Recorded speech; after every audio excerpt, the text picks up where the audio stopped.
Three brothers, a Thanksgiving visit that should have been routine, and a father who would tell a story so impossible, so haunting, that it continues to echo through the years, unanswered. Before we begin this journey into one of Michigan's most perplexing missing persons cases, I want to invite you to share where you're listening from tonight. Drop your location and your current time in the comments. Are you in California at midnight? New York at 3 in the morning? Maybe you're halfway around the world, letting this story carry you into rest. Wherever you are, you're not alone in the darkness. This is the story of Andrew, Alexander, and Tanner Skelton, three young boys who vanished the day after Thanksgiving in 2010. And at the center of it all stands their father, John Skelton, a man whose explanations have shifted like sand, whose tears have seemed genuine, and whose secrets may have died with the truth he refuses to tell. Let the sound of the rain outside wash over you as we explore this case. Get comfortable, close your eyes when you're ready, and let's begin. Morenci, Michigan is a small town, the kind of place where everybody knows everybody, where Friday night football games draw the whole community, where secrets are hard to keep, but somehow the most terrible ones manage to hide in plain sight. In 2010, Morenci was home to the Skelton family. John and Tanya Skelton had three sons. Andrew, the oldest at 9 years old, Alexander, 7, and Tanner, the baby at just 5 years old. Three boys with their whole lives ahead of them. Three boys who loved playing together, who protected each other the way brothers do. But the Skelton home was not a peaceful one. John and Tanya's marriage had been crumbling for years, the kind of slow, painful dissolution that affects everyone in its orbit, especially the children caught in the middle. By 2010, Tanya had made the decision that many spouses make when a relationship becomes toxic. She filed for divorce. John Skelton worked as a forklift operator. He was described by some as quiet, by others as controlling. He was a man who attended church regularly, who seemed on the surface to be a devoted father. But beneath that surface, there were cracks, deep fissures that would soon reveal themselves in the most devastating way imaginable. Tanya had moved out, taking the boys with her to her parents' home. The divorce proceedings were contentious.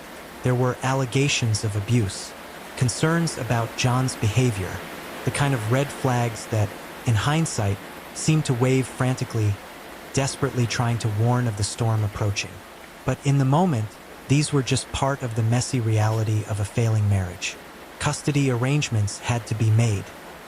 The courts had to decide how to split time with three young boys who loved both their parents, despite the dysfunction swirling around them. And so, an agreement was reached. John would have the boys for Thanksgiving 2010. A few days, a holiday visit. What could go wrong in just a few days? Everything. The boys arrived at their father's home on Wednesday, November 24th, the day before Thanksgiving. Andrew, Alexander, and Tanner, excited perhaps to see their dad, or maybe anxious about the tension they could surely feel between their parents. Children are perceptive. They know when something is wrong, even when the adults try to hide it. Thursday came, Thanksgiving Day. Families across America gathered around tables, gave thanks, carved turkeys, and watched football. In Morenci, John Skelton had his three sons. What they did that day, we can only imagine. What was said, what was felt, what seeds of the coming tragedy were planted in those hours, we may never fully know. Friday, November 26, 2010, the day after Thanksgiving, Black Friday, the biggest shopping day of the year, the day the Skelton brothers were supposed to be returned to their mother. But John didn't bring them back. Tanya called. No answer. She called again and again. Growing concern turned to panic. This wasn't like John, despite everything. He'd been difficult, yes, but he'd never refused to return the boys before. She called the police, and when officers arrived at John Skelton's home on West Center Street in Morenci, what they found would launch an investigation that continues to this day, more than a decade later. An investigation that has spanned multiple states, involved federal authorities, and captured national attention. They found John Skelton, but they did not find Andrew, Alexander, or Tanner. The boys were gone. When police first questioned John Skelton about his son's whereabouts on that Friday evening, his explanation seemed almost reasonable at first. Almost. He told officers that he'd given the boys to a woman. An acquaintance, he said. Someone he'd met through some organization, the details of which remained frustratingly vague. This woman, John claimed, was part of an underground network, a group that helped parents in custody disputes. They would take children somewhere safe, he explained, somewhere their other parent couldn't find them. He said he'd handed Andrew, Alexander, and Tanner over to this woman because he was afraid that Tanya would take them away from him permanently, afraid of losing his boys. And so he'd made a choice, a drastic, illegal, but ultimately reversible choice. The boys were safe, he insisted. They were just hidden. Police asked for names, details. Where did this handoff happen? What was the woman's name? How could he contact her? When would the boys be returned? John's answers were evasive. The details kept shifting slightly, like trying to grab smoke. He couldn't quite remember her full name, or maybe he'd never known it. The organization didn't work that way, he said. It was all about secrecy, protection, anonymity. Red flags were everywhere. But at this point, there was still hope.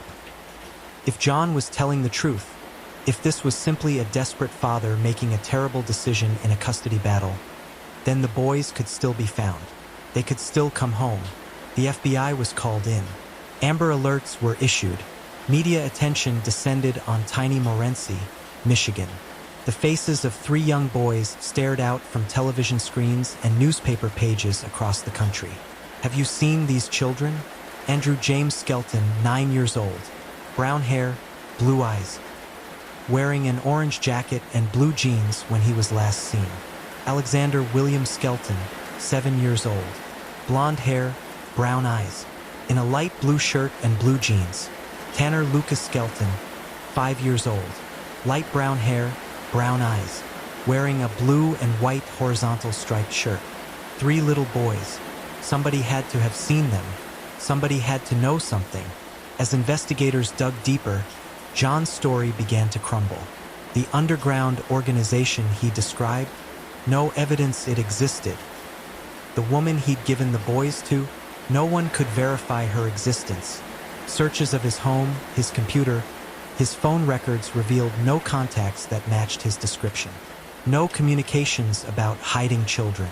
No secret network. His story wasn't just unlikely. It was appearing more and more impossible. On September 27th, police arrested John Skelton. Not for murder. Not yet. They couldn't prove the boys were dead. But they could charge him with parental kidnapping. 3 counts of unlawful imprisonment. He was taking his sons from their mother and refusing to return them or reveal their location. In jail, John agreed to a polygraph test. He failed. Spectacularly. The examiner concluded he was being deceptive about what had happened to his sons, about whether they were safe, about whether they were alive. Confronted with these results, John's story began to change. Now, he said maybe he hadn't given them to an organization. Maybe he'd given them to a friend, a man named Joe and Taylor. He said Taylor was going to take the boys to live with his family in Ohio. But the details remained just as vague, just as impossible to verify. Except this time, police could check. They found a Joe and Taylor, and when they talked to him, he denied everything. He'd never taken the boys, never agreed to take them, didn't know what John Skelton was talking about. Another dead end, another lie. And still, no sign of Andrew, Alexander, or Tanner. As pressure mounted and the holes in John's story grew from cracks to canyons, he told a new version. And this one was perhaps the most haunting of all. In November 2011, while awaiting trial, John Skelton made a statement that would define the case for years to come. He said that on September 24, 2010, 2 days before the boys disappeared, he'd attempted to kill them. Let that sink in for a moment. A father, admitting he'd tried to murder his own children. But according to John, he couldn't go through with it. His love for his boys, he claimed, was too strong. At the last moment, he stopped. And then, Filled with horror at what he'd almost done, filled with the realization that he was dangerous to them, he made a different choice. He said he drove them to a nearby town, delivered them to the same organization he'd mentioned before, gave them up so they could be safe from him. Because if he couldn't trust himself not to hurt them, then they needed to be somewhere he could never find them. It was a story designed to evoke sympathy. A father who loved his children so much that he'd rather never see them again than risk harming them. A tragic figure wrestling with demons, making an ultimate sacrifice. But investigators weren't buying it. Neither was Tanya. Neither were prosecutors. Because there was one glaring problem with this story, the same problem with all of John's stories. There was no evidence, no organization, no witnesses, no paper trail. No one had seen John Skelton with his 3 sons after Thanksgiving Day. No one had seen him hand them over to anyone. No surveillance footage, no cell phone pings, no credit card receipts that would corroborate any version of events where those boys were alive and with someone else. What investigators did find painted a darker picture. Searches of John's property and vehicle revealed traces of blood. Not a lot, just enough to suggest something violent had occurred. Tests would later show the blood was consistent with the boys' DNA profiles. In the home, police found cleaning supplies, evidence of recent extensive cleaning, the kind of cleaning that makes investigators suspicious. Because innocent people don't usually scrub their homes clean in the middle of a crisis about their missing children. John's internet search history from the days before the boys disappeared was revealing. He'd been researching custody laws, looking up information about what happened to fathers who violated custody agreements. And perhaps most chillingly, he'd been searching for information about how to break a neck, how to kill someone quickly, but still no bodies, no definitive proof of death. And in the American justice system, that matters. In November 2011, John Skelton accepted a plea deal. He pleaded no contest to 3 counts of unlawful imprisonment. The prosecution couldn't prove murder without bodies, without concrete evidence that the boys were dead. So they took what they could get. John was sentenced to 10 to 15 years in prison, a sentence that seemed impossibly light for a man who'd made 3 children vanish. But it was all they could do with the evidence they had. At his sentencing, John maintained that the boys were alive, safe somewhere with a new family who loved them. He said he'd given them up to protect them, and that someday, when they were older, they might understand. They might even thank him. Tanya Skelton, the boy's mother, gave a victim impact statement that day. Through tears, she begged John to tell the truth, to tell her where her babies were, to let her bring them home, to let her bury them if they were dead, to let her hold them if they were alive. John said nothing. He sat silent, expressionless, giving her nothing. He'd continue to give her nothing for years to come. We're about halfway through this story now, and I know some of you are still awake, still listening, still hoping for answers alongside Tanya Skelton. Others of you have drifted off, and that's exactly what this video is for. Let the sound of my voice and the gentle rain carry you toward rest. For those still with me, I'd love to know what you think so far. Do you believe John Skelton's stories about an underground organization?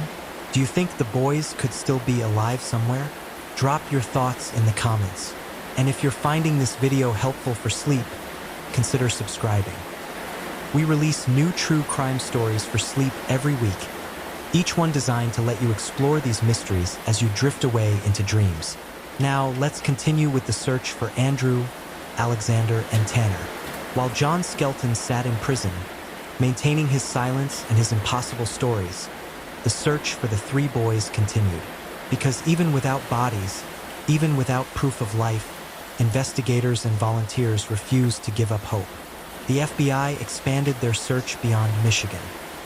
If John's story had any truth to it, if the boys had been taken somewhere by someone, they could be anywhere in the country. Every tip was followed. Every lead was investigated. And there were many leads. Over the years, there have been reported sightings of the Skelton brothers across multiple states. Someone in Florida was certain they'd seen 3 boys matching their description with a woman at a grocery store. A caller from Arizona reported seeing them at a park. Another tip came from Montana. Ohio, Texas, California. Each time, investigators followed up. Each time, hopes rose. Each time, the sighting turned out to be other children, other families, other boys who just happened to look similar to Andrew, Alexander, and Tanner. Age progression photos were created and released to the public. What would Andrew look like at 13? 16? What about Alexander at 15? Tanner at 13? Computer-generated images showed 3 boys growing up, their faces maturing year by year, even as their actual whereabouts remained unknown. Tanya Skelton never stopped searching, never stopped advocating for her sons. She worked with the National Center for Missing and Exploited Children. She gave interviews to keep the case in the public eye. She attended vigils on every anniversary of their disappearance. She held on to hope even when hope seemed impossible, because that's what mothers do. They hope, they search, they never give up. Back in Michigan, searches of the area around Morenci continued. Cadaver dogs were brought in to search properties, woods, and abandoned buildings. Divers searched bodies of water. Ground-penetrating radar was used in various locations. Volunteers combed through fields and forests, looking for any sign, any clue, any trace of 3 little boys. They found nothing. The case attracted national attention. It was featured on Nancy Grace, on CNN, in People magazine. The story of the 3 missing brothers and their father who wouldn't talk became a symbol of parental child abduction, of custody disputes gone horribly wrong, of the darkest possibilities of family violence. Theories abounded. Some believed John's story, or at least wanted to. They held on to the possibility that somewhere, in some quiet town, 3 boys were growing up with a new family, unaware of the truth of their past, but alive and well. Others believed John had killed the boys in a fit of rage or in a planned murder-suicide that he'd backed out of at the last moment after the murders were done. That their bodies were hidden somewhere, perhaps in a location John had scouted before that fateful Thanksgiving visit. Somewhere they might never be found. There were theories about accomplices. Someone had to have helped, some argued. One man couldn't have killed 3 boys, hidden their bodies, cleaned up the scene, and maintained such complete secrecy without help. But if there was an accomplice, they've never come forward. They've never been identified. Some even wondered if Tanya might somehow be involved, though investigators found no evidence to support this, and it contradicted the timeline and all available evidence. It was the desperate grasping for answers that sometimes happens in cases like these, when the truth seems so well hidden that people start questioning everything and everyone. Through it all, John Skelton remained in prison, serving his sentence for unlawful imprisonment. He gave occasional interviews, always maintaining that the boys were alive, always refusing to provide useful information about their location. He spoke in circles, in vague references to organizations and people who couldn't be found, in justifications for his silence that seemed designed more to protect himself than his children. In one particularly haunting interview, John said that he'd made peace with his decision, that he believed he'd done the right thing, even if no one else understood. That someday, when Andrew, Alexander, and Tanner were adults, they'd seek him out and thank him for protecting them. It was a fantasy, a delusion, or a carefully constructed lie designed to maintain the possibility of innocence. But which one? That question haunted everyone who followed the case. In 2015, 5 years after the boys disappeared, John Skelton's case took another turn. He filed an appeal of his conviction, arguing that his rights had been violated during his plea deal negotiations. The appeal was ultimately denied, but during this process, more details about John's behavior and statements emerged. Prison records showed that John had been anything but a model prisoner. He'd been involved in altercations. He'd been written up for various infractions. The quiet, church-going father who'd claimed to have given up his children to protect them was showing a different face behind bars. More importantly, other inmates began coming forward with claims about conversations they'd had with John. In prison, people talk. They brag. They confess. Sometimes they lie. But these accounts painted a consistent picture that was very different from John's public statements. According to multiple inmates, John had admitted that the boys were dead. that he'd killed them in a moment of rage and desperation, unable to bear the thought of Tanya getting custody. He'd allegedly described disposing of their bodies, though the details varied between accounts and none could be verified. One inmate claimed John had said he'd placed the bodies in multiple locations to make them harder to find. Another reported that John had bragged about fooling the police with his various stories. A third said John had expressed no remorse, only anger at being caught. Were these accounts true? Or were they inmates seeking attention, trying to trade information for favors, or simply repeating rumors that had circulated in the prison? It was impossible to know for certain. But they added to the weight of evidence suggesting that John's public story was false. Prosecutors considered using this information to bring murder charges, but without bodies, without physical evidence of death, the legal bar for conviction remained high. Michigan law allows prosecution for murder without a body, but it requires other compelling evidence. And while the circumstantial evidence against John was strong, his defense attorneys argued it wasn't strong enough. The years continued to pass. John's earliest possible release date approached. By 2025, he could potentially be released on parole, having served his minimum sentence for unlawful imprisonment. The thought horrified Tanya and advocates for the boys. A man who'd made three children vanish, who almost certainly knew where they were or what had happened to them, walking free without ever providing answers. Tanya attended every parole hearing, giving victim impact statements, begging the parole board not to release John until he told the truth. And each time, the board agreed.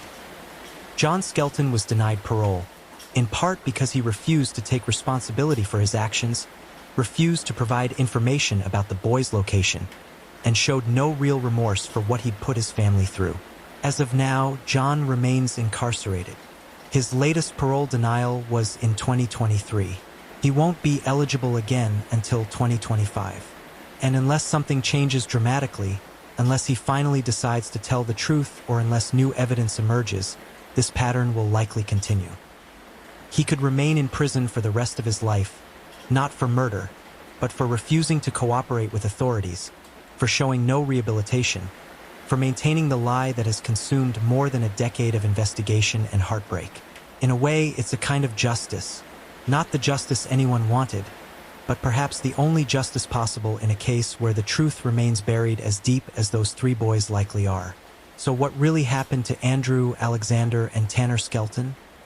Let's examine the evidence and the most credible theories, knowing that without John's confession or the discovery of remains, we may never know with absolute certainty. The timeline is crucial.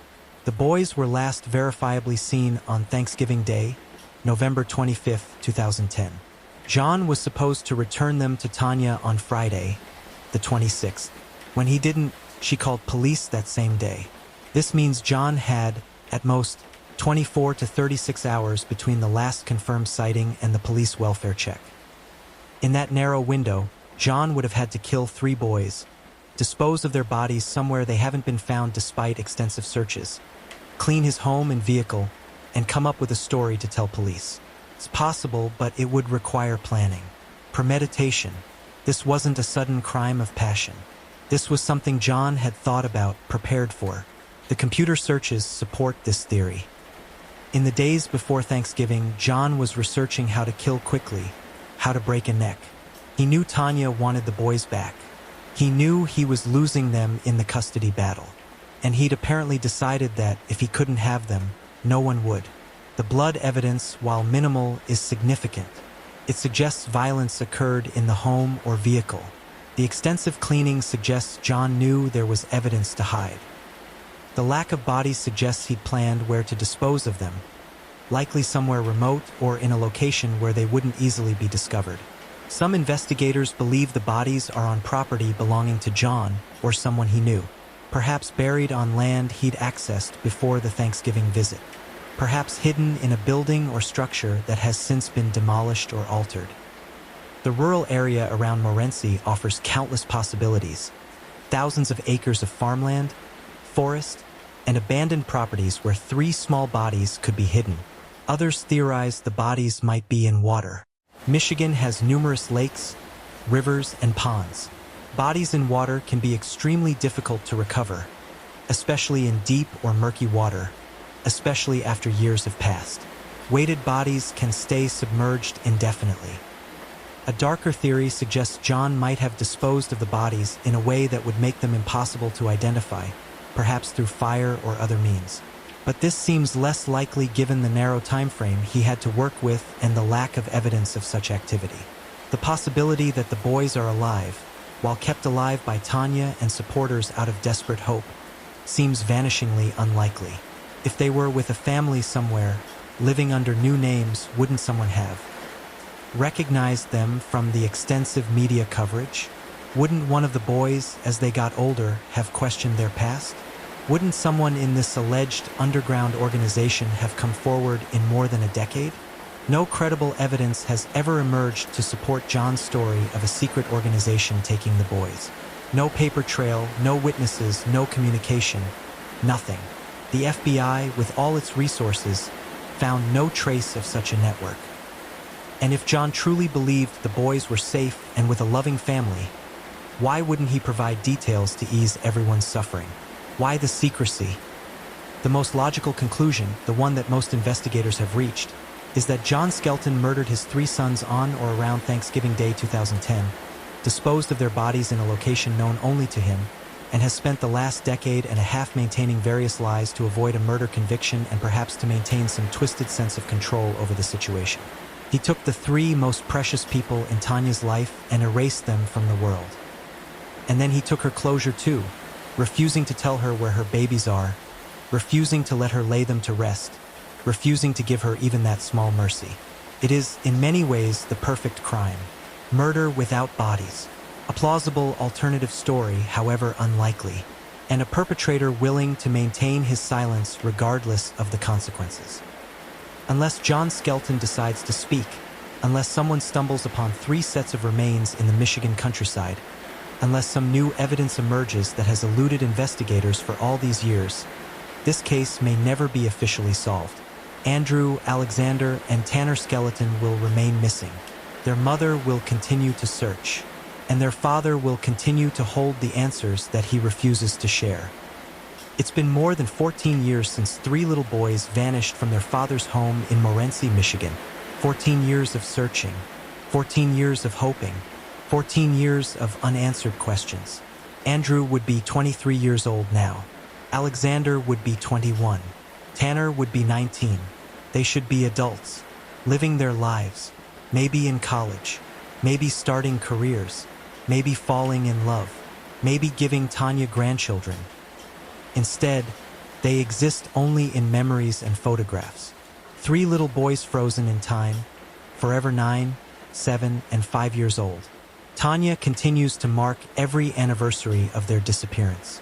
She's created a Facebook page where she shares memories and updates about the search. She wants people to remember her sons, to keep their case alive, to never stop looking. If you've made it to the end of this video, I want to thank you for taking this journey with me, for bearing witness to Andrew, Alexander, and Tanner's story. Whether you're still awake or whether these words are accompanying your dreams, you've done something important. You've remembered 3 boys who deserve to be remembered.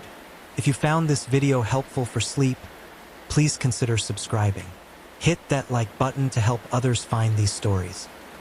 And before you drift off completely, drop a comment with where you're watching from and what time it is there.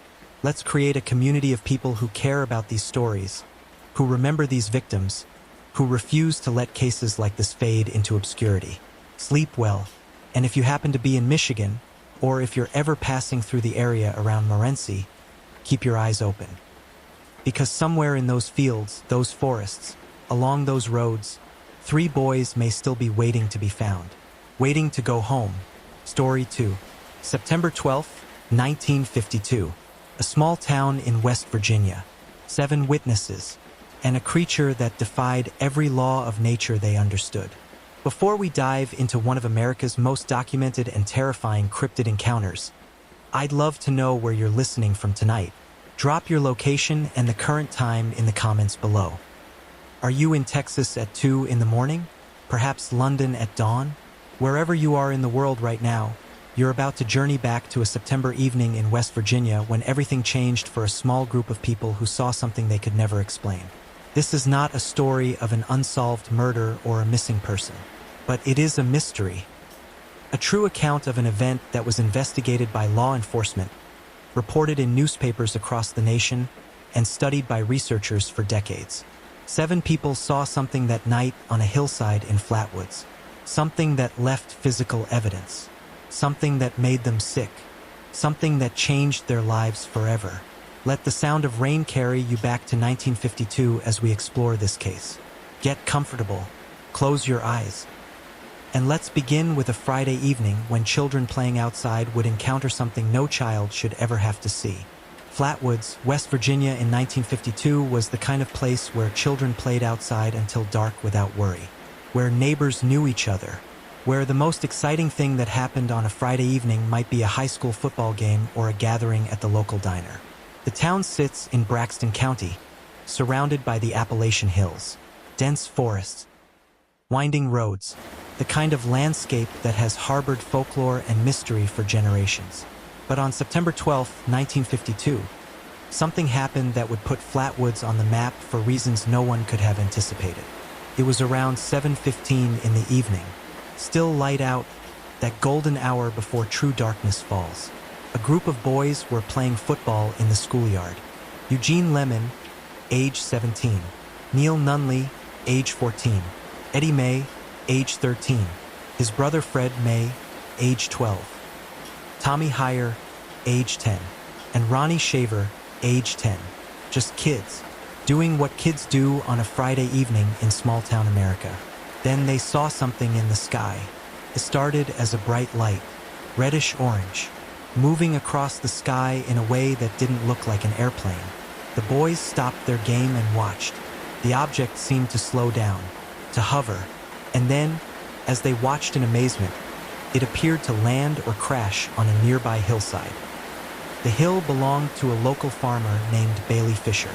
It wasn't far from where the boys were playing, maybe half a mile, through woods and up a slope, but close enough that their curiosity overrode any fear they might have felt. Eddie and Fred May ran home first. They wanted to tell their mother, Kathleen May. They wanted permission to go investigate.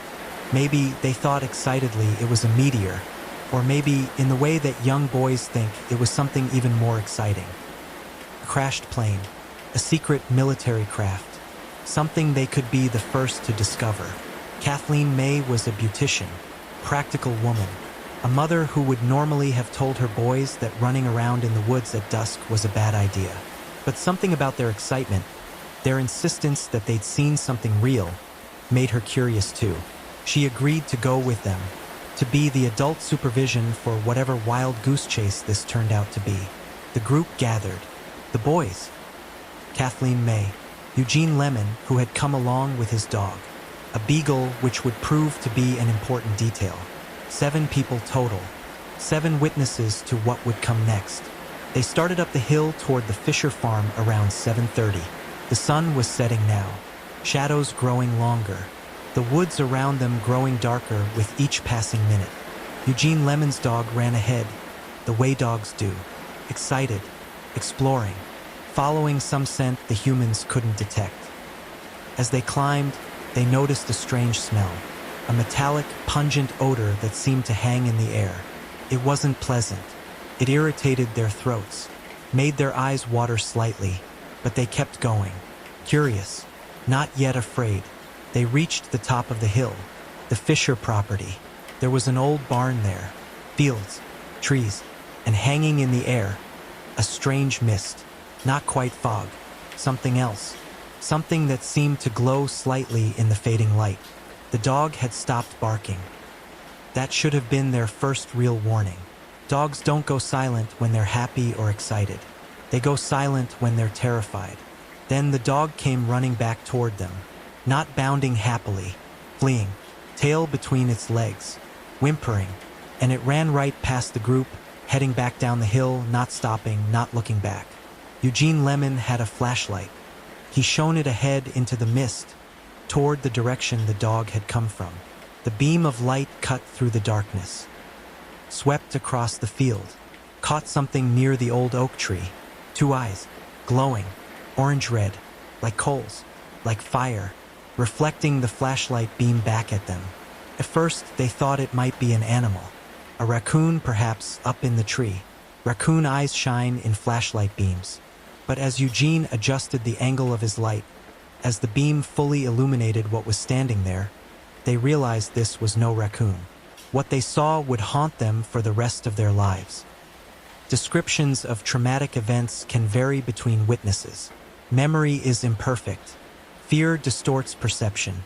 But on this night, 7 people saw the same thing. And their descriptions, given separately to police and reporters in the hours and days that followed, were remarkably consistent. The creature stood between 10 and 12 feet tall, enormous, towering over any human. Its body was dark, though accounts differed on whether it was black or a deep green. Some described it as having a metallic sheen, like it was wearing armor or like its skin itself was somehow reflective. But it was the upper portion of the creature that was most disturbing. Where a head should be, there was instead a large, hood-like structure, shaped like a spade or an ace of spades from a deck of cards, or like a pointed hood. It was dark red or orange-red, the same color as the glowing eyes that stared out from within this hood. The eyes were large, too large for a normal animal. They glowed with their own light, not just reflecting Eugene's flashlight. Orange, red, malevolent.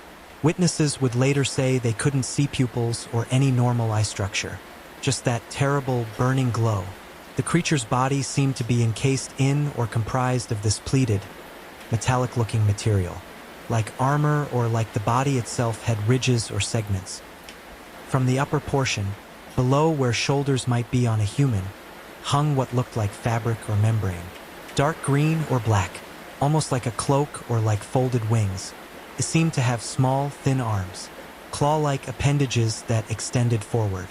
But the witnesses couldn't agree on exact details because what happened next happened very quickly. The creature moved. Some witnesses said it floated.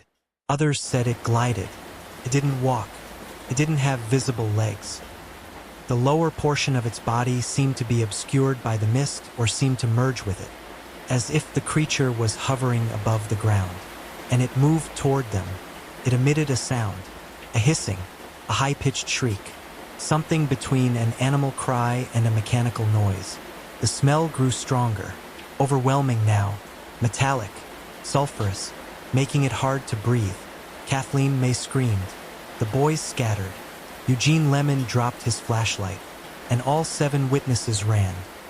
They ran down that hillside faster than they'd climbed it, stumbling in the darkness, branches catching at their clothes, the smell following them, that terrible hissing sound echoing in their ears, not stopping, not looking back, running as if their lives depended on it. They reached the May house, burst through the door, locked it behind them. Kathleen May immediately called the local police, her voice shaking as she tried to explain what they'd seen. A monster, a creature, something on the Fisher property that wasn't human, wasn't any animal they'd ever seen. The sheriff's department might have dismissed it as hysteria, children with overactive imaginations, a mother who'd let fear get the better of her. But 7 people were telling the same story. 7 people were visibly shaken. Their clothes were dirty from their frantic run down the hill, their faces pale, their hands trembling. And when the deputy who responded looked at them more closely, he noticed something else. Their eyes were watering. Their throats seemed irritated. They were coughing. Kathleen May and Eugene Lemon looked particularly affected, their eyes red and swollen. Whatever they'd encountered, it had left physical effects. The deputy decided to investigate. He radioed for backup and assembled a group to return to the Fisher farm. Several officers, a few brave citizens who'd heard the commotion. They armed themselves with flashlights and guns, and they climbed that hillside in the darkness. They found the spot, the old oak tree, the area where the May family and the boys said they'd seen the creature. The first thing they noticed was the smell, that same metallic, unpleasant odor the witnesses had described. It hung in the air, undeniable, making some of the men gag. They found markings on the ground, unusual indentations in the soft earth. Not footprints exactly, something else. 2 parallel tracks or skid marks, as if something heavy had landed or rested there. They found areas of flattened grass, places where the vegetation seemed burned or scorched, discolored, dying, as if exposed to something toxic or to extreme heat. But they found no creature. Whatever had been there was gone now. The mist had cleared. The glowing eyes were absent. Only the evidence of something strange remained. And the smell, that terrible, lingering smell that would take hours to dissipate. By morning, the story had spread beyond Flatwoods. Wire services picked it up. Newspapers across West Virginia and neighboring states ran headlines. Monster sighted in Braxton County. Strange creature terrifies town. Flying saucer and monster seen by 7.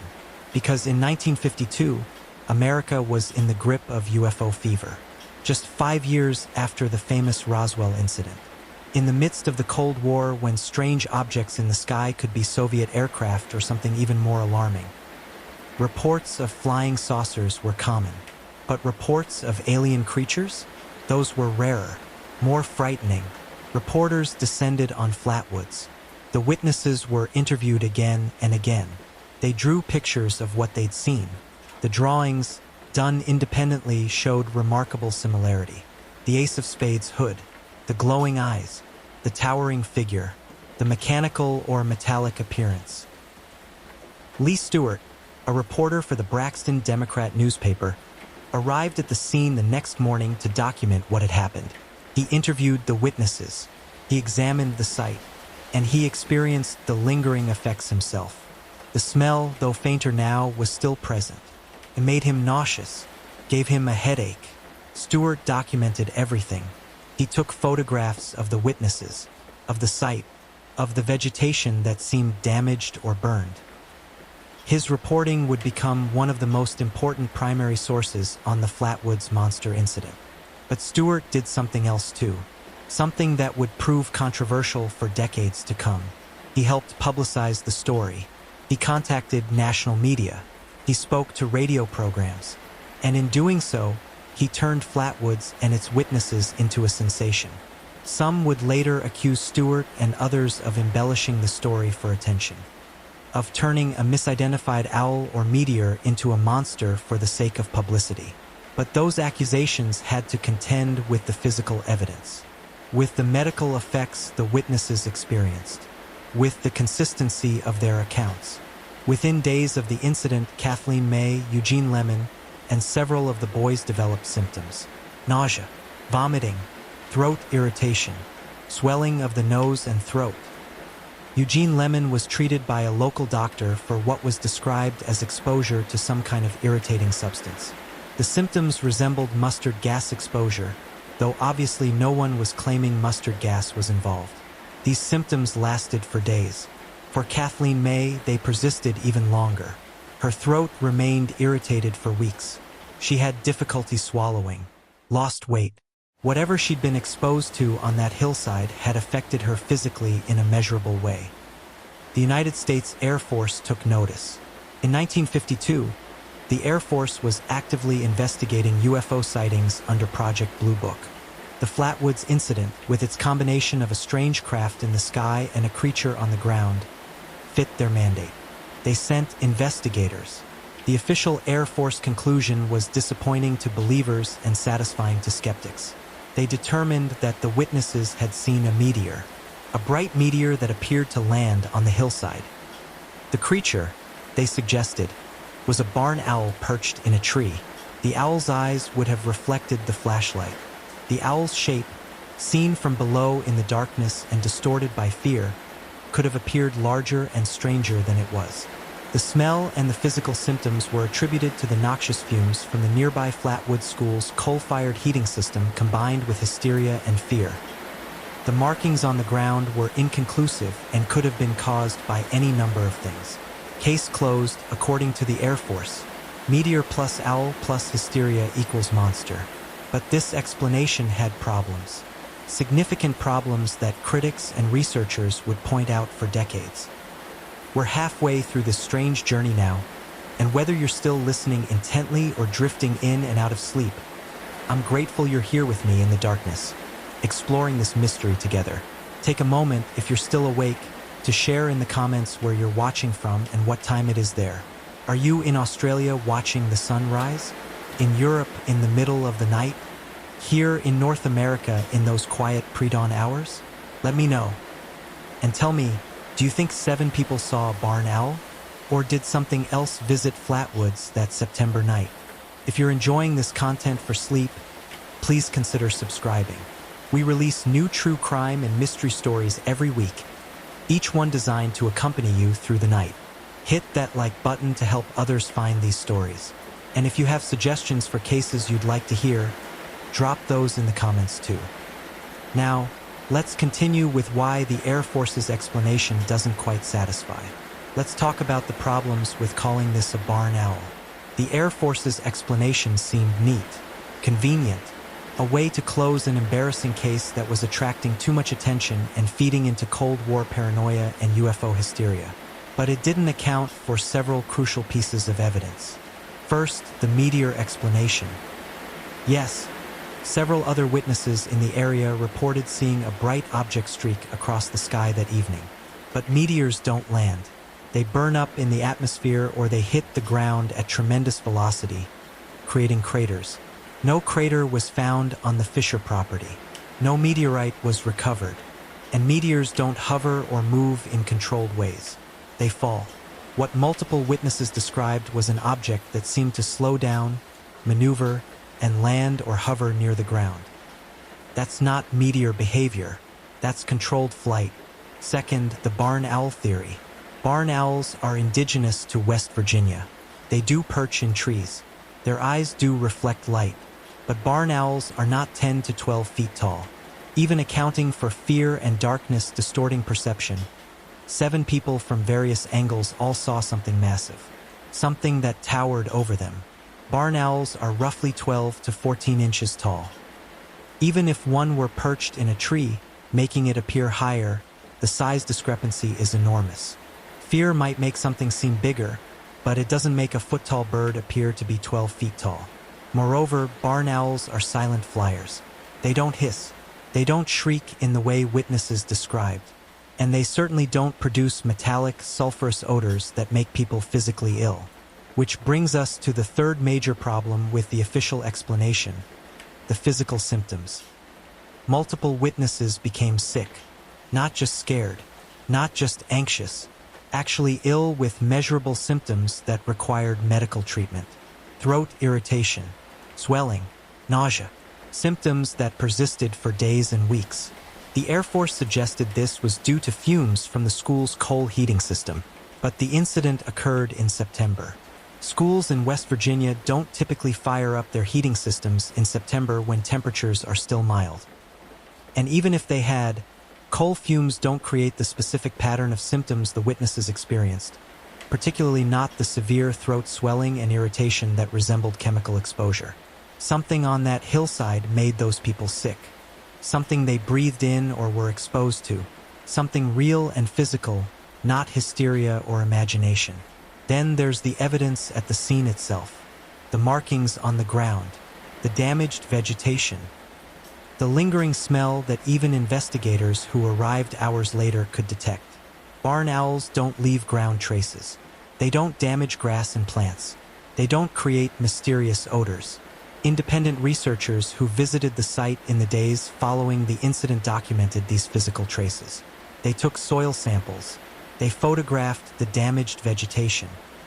Some of these researchers noted that the grass and plants in certain areas appeared to have been exposed to radiation or extreme heat, showing cellular damage consistent with such exposure. Now, we must be careful here. Some of the research done on this case over the years has been by UFO enthusiasts who had predetermined conclusions they wanted to reach. Not all of the analysis has been scientifically rigorous, but the physical evidence at the scene was real. Something left traces. Something affected the environment. Let's also consider the witnesses themselves.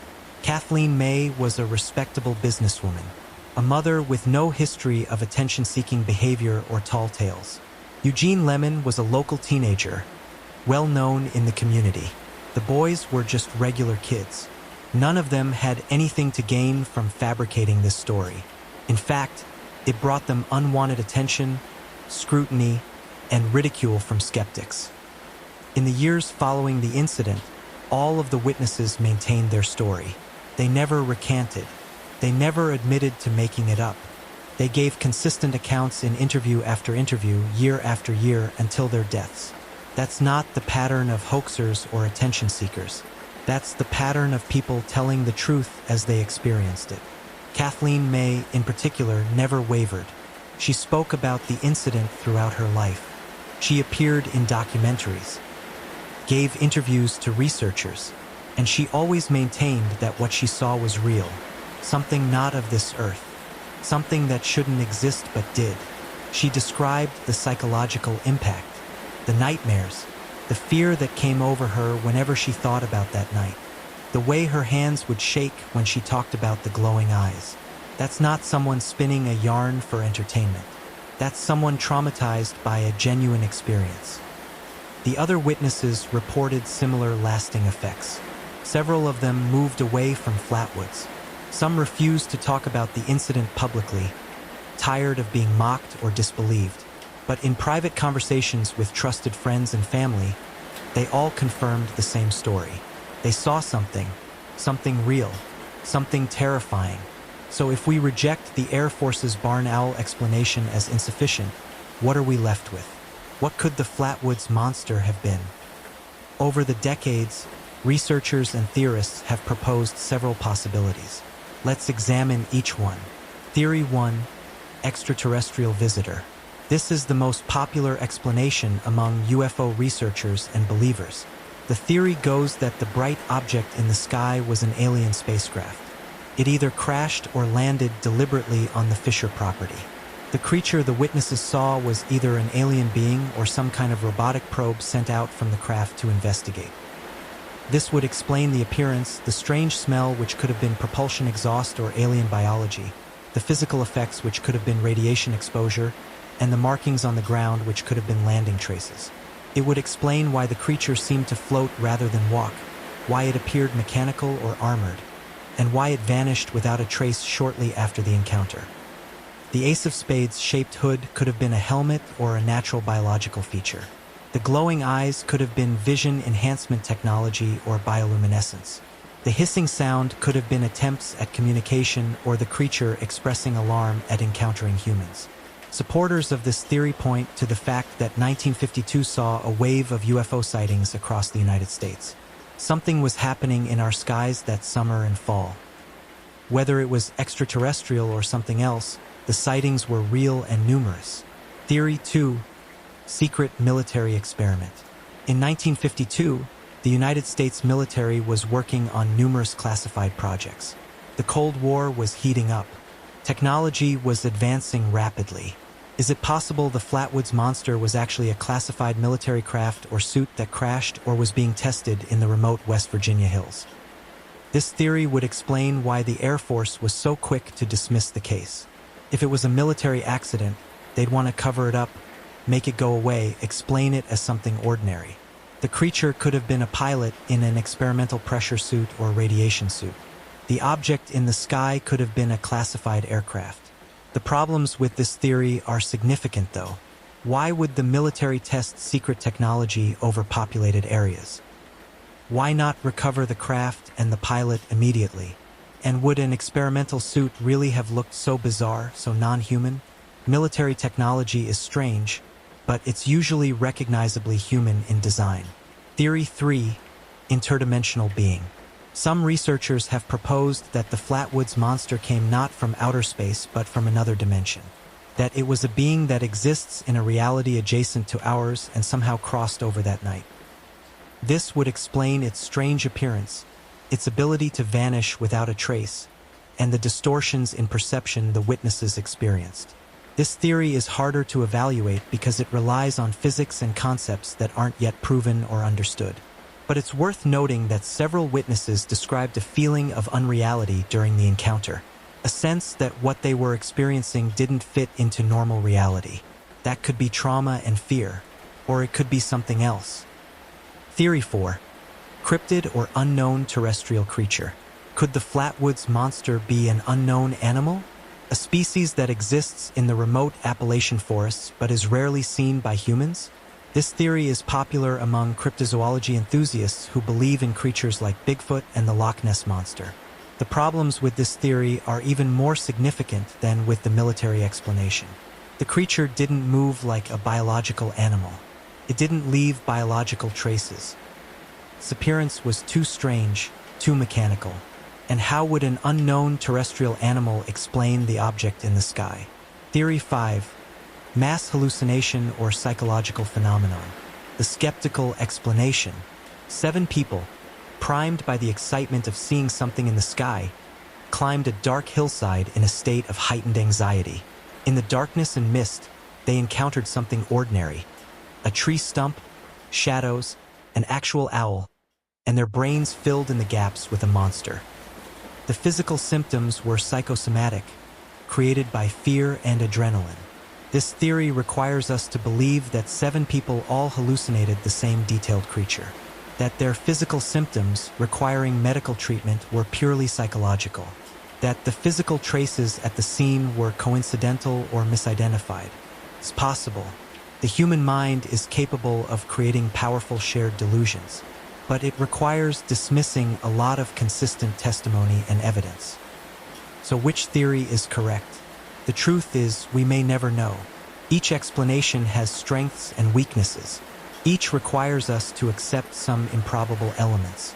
The extraterrestrial theory requires us to believe aliens visited West Virginia. The military theory requires an elaborate cover-up. The psychological theory requires mass hallucination and psychosomatic illness. What we can say with certainty is that something happened on that hillside on September 12, 1952. 7 people experienced something that terrified them, made them physically ill, and left traces in the environment. Whatever the Flatwoods Monster was, its impact was real. The Flatwoods Monster became part of American folklore. The town embraced its strange claim to fame. Today, if you visit Flatwoods, you'll find a museum dedicated to the incident. A large chair shaped like the monster sits in the center of town. Festivals celebrate the anniversary of the sighting every September. For the witnesses, the legacy was more complicated. Kathleen May spent the rest of her life dealing with the attention and scrutiny. She appeared on television programs in the 1950s and 60s, including a famous appearance on We the People, where she recounted her story to a national audience. She was treated sometimes as a curiosity, sometimes as a brave witness to the unknown. She never profited significantly from her experience. She didn't write books or sell her story for large sums.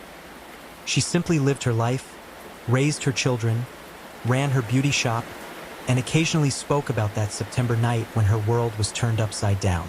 Eugene Lemon struggled more. The teenage boy who'd bravely led the group up the hill became an adult who'd seen something he could never explain. He gave fewer interviews as the years went on. The experience seemed to weigh on him. He died in 1999, taking his memories and his trauma with him. The other witnesses scattered.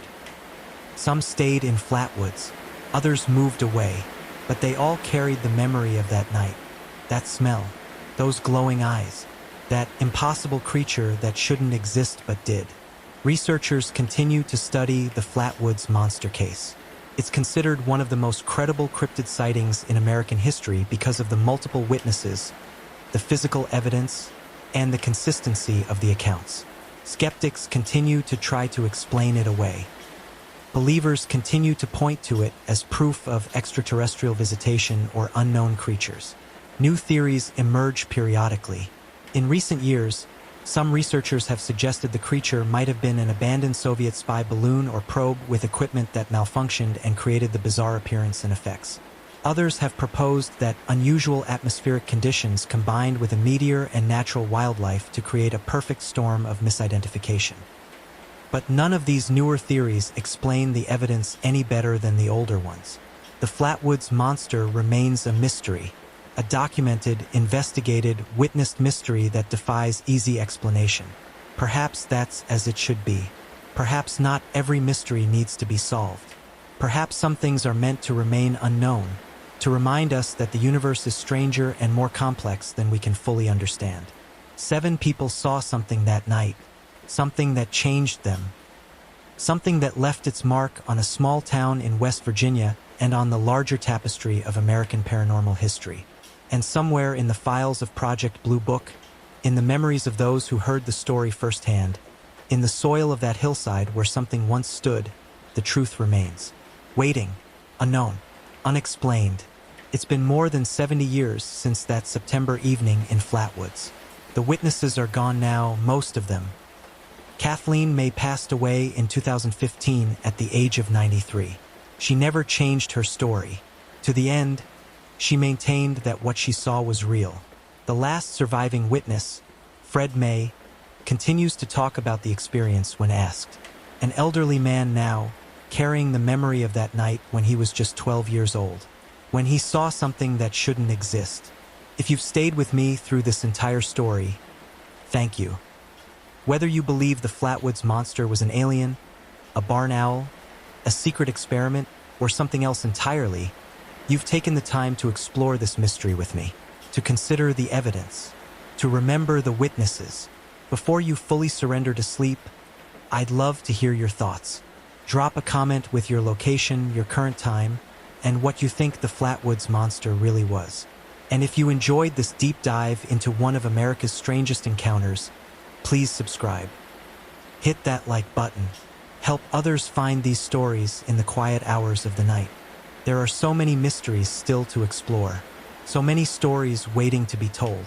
And I'll be here, week after week, sharing them with you, keeping you company through the darkness, helping you drift toward dreams filled with glowing eyes and strange visitors and the endless, beautiful mystery of the unknown. Sleep well. And if you ever find yourself in West Virginia on a September evening, take a moment to look up at the stars, to wonder what else might be out there, watching, waiting, unknown. Good night.